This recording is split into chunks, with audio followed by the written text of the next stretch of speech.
Hey everyone, welcome back to the Human Talks. I'm Alan, your host, and joining me today is my wonderful co-host, Anna. Hi, Alan. Hi, everybody. We're really happy you're here with us today. If you've ever had trouble thinking in English, then today's episode was made just for you.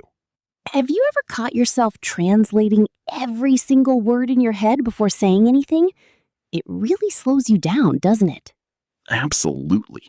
So many English learners deal with this exact problem. They think in their native language first and then try to switch it into English, and by the time they're ready to speak, the moment is already gone. But don't worry. Today, we're going to show you how to teach your brain to think directly in English, just like a native speaker does. And once you start thinking in English, everything gets easier. Speaking, listening, even writing. So if you've ever wondered how to stop translating and start thinking in English naturally, stay with us. We have some really powerful techniques to share. Let's get into it. Julia, let's kick things off with the big question. Why is thinking in English so important for learners? Great question, Jason. The truth is, if you always think in your native language first and then translate, you'll never reach true fluency. Exactly. It creates a delay. Your brain is doing double the work, first forming a sentence in your native language, then searching for the right English words. And sometimes the translation doesn't even make sense.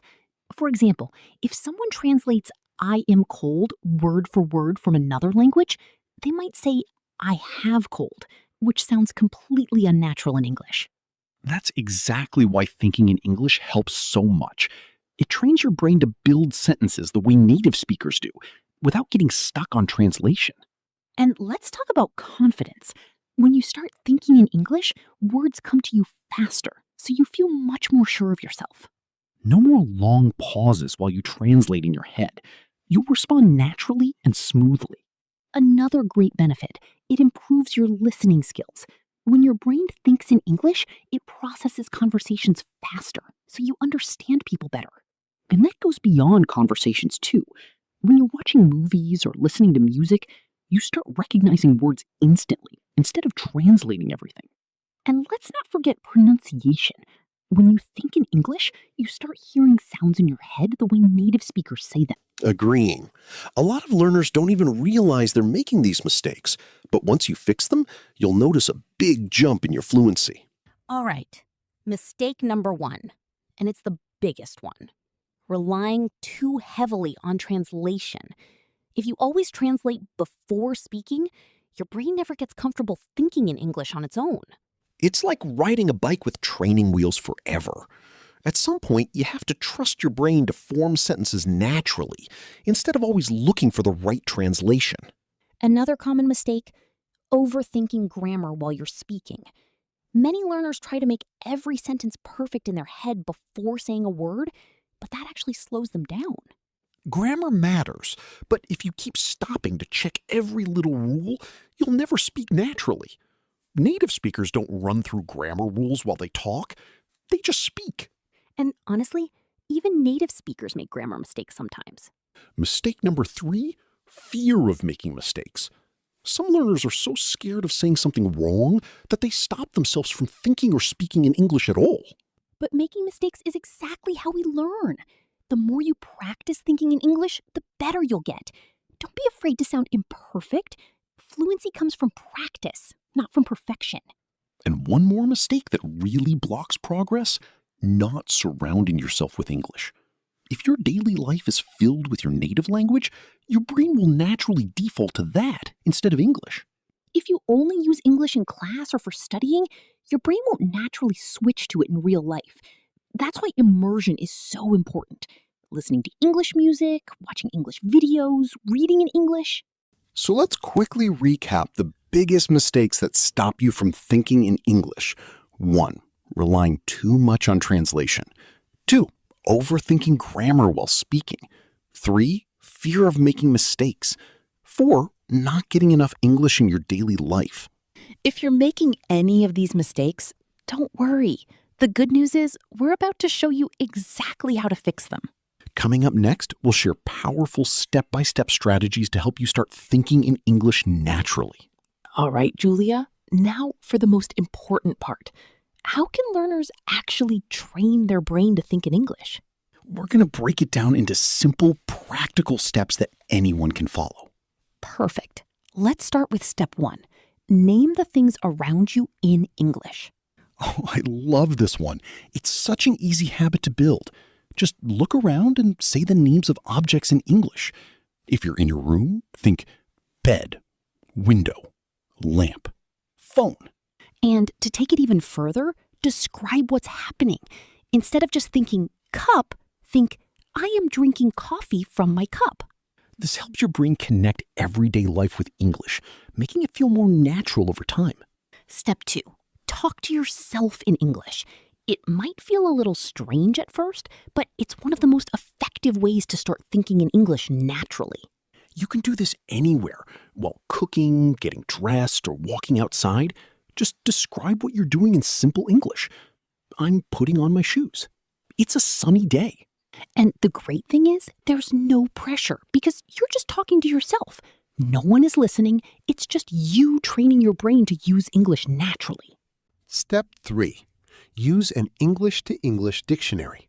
This is a real game changer. Many learners still use dictionaries that translate words into their native language, but switching to an English-to-English dictionary helps you think in English instead of translating. For example, if you don't know the word excited, instead of translating it, look it up in an English dictionary, feeling very happy and eager. That way your brain connects words in English, not in another language. And it builds your vocabulary in a much more natural way. Step 4. Think in simple sentences first. Many learners try to form complex thoughts too soon, and that makes them feel stuck. Instead of trying to think, I should go to the store because I need to buy vegetables for dinner, just start with, I need vegetables. Simple and clean. Once you get comfortable, your sentences will naturally grow longer over time. Step 5. Develop an English inner voice. Instead of thinking in your native language, try having a small conversation in English inside your head. For example, if you're planning your day, think, what should I do first? Maybe I'll start with breakfast. You can even ask yourself questions in English. How do I feel today? Or what should I wear? It turns your everyday thoughts into an English dialogue. And finally, step 6. Surround yourself with English. The more you expose yourself to the language, the more natural it becomes. Listen to English podcasts, watch English videos, read books or articles in English. The more English you hear, the more your brain starts thinking in English automatically. So here's a quick recap of the 6 steps. 1. Name things around you in English. 2. Talk to yourself in English. 3. Use an English-to-English dictionary. 4. Think in simple sentences first.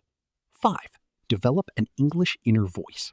6. Surround yourself with English. These steps will help you stop translating and start thinking in English naturally. And the best part? You can start using them today. Up next, we'll talk about daily exercises you can do to make thinking in English a permanent habit. All right, Julia, we've covered the strategies. Now let's go one step further. How can learners practice this every single day and really make it a habit? Because knowing the techniques isn't enough. You need to practice consistently to truly train your brain to think in English. Exactly.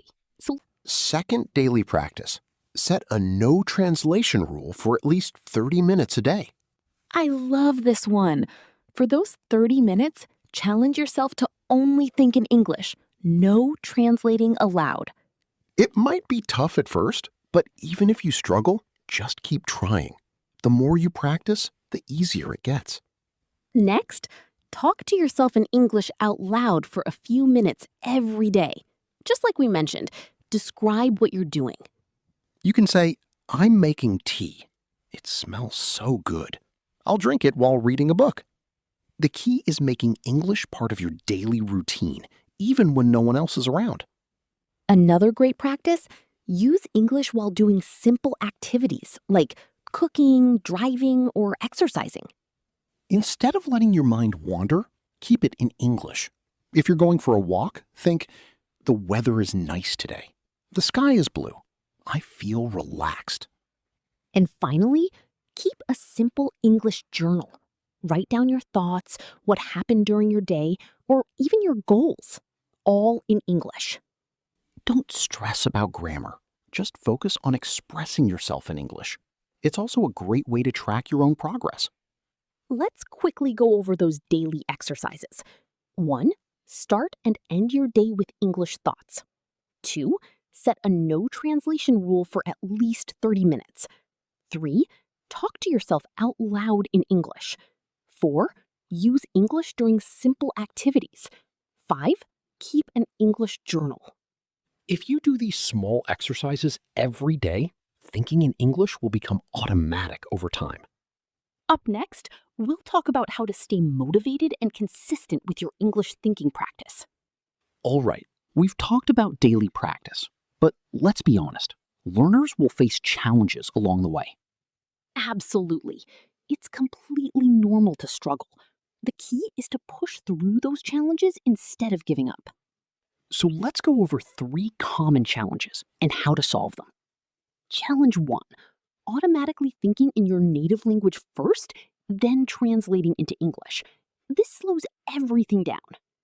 The solution? Be patient and start small. Instead of full sentences, begin with just words or short phrases.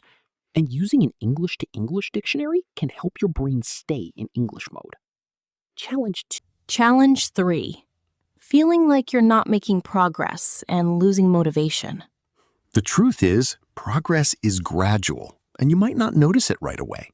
The best solution? Track your progress. Keep a journal, record your voice, or talk to yourself in front of a mirror.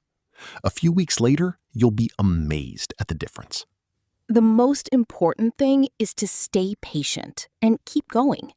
Thinking in English is a skill, and like any skill, it takes time. Don't be afraid of mistakes. Just keep practicing, and soon, thinking in English will feel completely natural. Wow, we've covered so much today. Thinking in English is a journey, but with the right mindset and daily practice, anyone can do it. Absolutely. Start small, stay consistent, and don't be afraid of making mistakes. The more you practice, the easier it will become. Now, to all our listeners, what's one tip from today's episode that you're going to try first? Let us know in the comments or share your experience with us. And if you found this episode helpful, don't forget to like, share, and subscribe to our podcast for more English learning tips. Keep practicing, keep thinking in English, and we'll see you in the next episode. Until then, happy learning!